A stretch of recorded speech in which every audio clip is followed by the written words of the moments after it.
Hello and welcome to Tea Break Film Reviews. My name's Michelle and today I'm going to be reviewing Pieces of a Woman. The topic of this film may feel too heavy to bear, but the powerful performances and meaningful portrayal of grief are well worth the burden, so hold your apple and hear me out.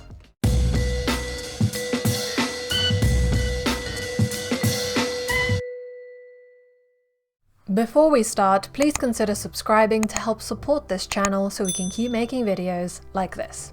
Pieces of a Woman follows a young mother who goes through a traumatic home birth experience that leads to tragedy. She then has to learn how to live alongside her loss and get back her voice. The most powerful part of the film is undoubtedly Vanessa Kirby's performance. As the main character of Martha, she leads the film with a hauntingly silent portrayal of grief. It is in the details that this character is made, in how she holds her hands and where she looks, whether she chooses to join in on a conversation or stay silent.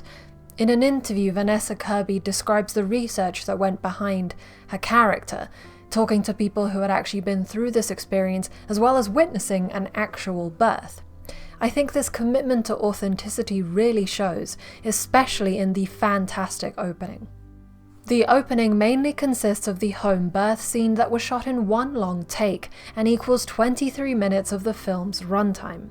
It was the first scene to be shot, took 2 days and 6 takes to get right, and according to the director it is the 4th take that we see in the film, after which Kirby reportedly cried in real life. It is easy to see why, because those 23 minutes are an incredibly gripping and unforgettable part of the film, heavy with well-paced emotional beats that take us from joy to concern to sadness. The director and writer experienced this loss firsthand, and the director in an interview mentioned wanting to recreate the experience of the father, who predominantly is left to observe. Though fully invested emotionally, he is unable to do anything as the events unfold. In the opening scene, the audience, observing through the eyes of the camera, become connected to this traumatic event, and I think it was crucial to the success of this film to have this initial connection well made between the audience and the character's experience. Otherwise, the rest of the events of the film would have been ineffective and felt distant. I think they did a fantastic job and made me eager to want to watch the rest of the film to get some sense of closure, just as Martha does. The cinematography in this scene is outstanding, and as with the rest of the film, incredibly beautiful. There are very few wide shots in this film, and the ones we do get have distinct emotional purpose. For the most part though, we get to see everything quite close, and the camera is often intimate with the drama, and I think this really complemented the story. One thing I will mention that distanced me from the story in a negative way was the score. It was often overbearing and didn't match the mood of the scenes. Even in the powerful opening where we get a loving exchange between Martha and Sean in the bathroom, it was overwhelmed by the score. The scene was otherwise silent, which I think worked beautifully, and though I can understand wanting some subtle music to highlight this intimate moment, it was simply too much. In terms of closure, we do get it by the end, but for me it was too neat and too repetitive, as we get 3 separate scenes depicting some sort of closure. The first one we get is a powerful scene where Martha finally finds her voice. This is followed by a scene that closes the quite satisfying bridge metaphor that exists within the film. Throughout the film we get shots of this bridge being built in different stages, and on these shots there are dates to show the passing of time, i.e., as time passes, Martha is building an emotional bridge to get over her trauma. The final scene depicting closure is the last scene of the film, which also serves to wrap up an apple motif that was used throughout the film. Within this scene, it seemed that Martha was somehow whole again, and that there were no more pieces of her to collect and repair. This seems inauthentic to the experience of grief, which thus far the film had been going through the beats of with careful consideration. The first closure scene would have been enough. The second scene was tolerable. However, the third scene was totally unnecessary, and I found in general that this apple motif felt disconnected from the rest of the drama, and ruined the realism in the points where it was thrown in.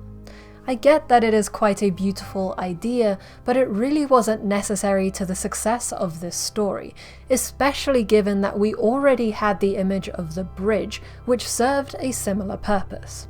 Another thing that felt unnecessary was the breaking up of Martha's story with scenes depicting just Sean.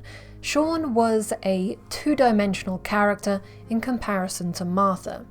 Yes, some conflict is created between him and Martha's mother because he is not from a wealthy family, and yes, he has a history of alcoholism that rears its ugly head when things get tough, but ultimately I didn't care about him. These parts of his character were presented to me matter-of-factly, trying to push me towards feeling sympathy for him, but not quite getting there. He wants to drink, he wants to sleep with Martha, he wants to sleep with other people, he wants to move away. Sean has many wants, but they never seemed important to any of the characters, so I felt like, why should they be important to me? I think to be a more successful character, his story needed to be better interwoven with Martha's story, or else to remove those ultimately pointless scenes just with him so we can better focus on Martha. Where I do think focusing on another character was worth it is in the case of Martha's mother Elizabeth, played by Ellen Burstyn. I do agree with critics saying that she looks like she should be her grandmother instead of her mother, but I also agree that her performance more than makes up for it. I think her character worked well to provide a different perspective on grief and how people deal with it.